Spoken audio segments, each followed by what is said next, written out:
放光般若經卷一，菩薩摩訶薩欲具足薩，云若離於生死雜碎者，當學般若波羅蜜。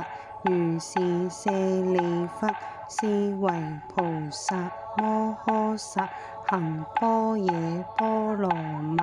復次舍利弗，菩薩摩訶薩欲上菩薩位者，欲過聲聞辟支佛地，欲住阿惟越致地者，當學般若波羅蜜。欲住六通之一切人意所趣向者，當學般若波羅蜜。欲勝羅漢辟支佛位者，當學般若波羅蜜。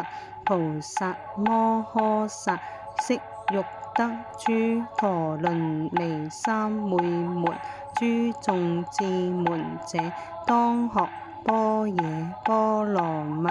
諸聲聞辟支佛家所作布施持戒勸助種種功德，欲過其上者，當學般若波羅蜜。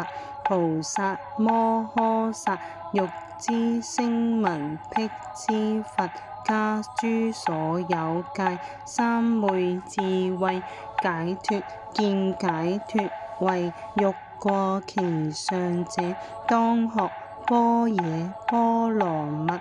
菩薩摩訶薩欲少施少戒少忍少進少禪所習行少而得大報功德無量者，當學般若波羅蜜。菩薩摩訶薩欲使親族身體如佛形象者，當學般若波羅蜜。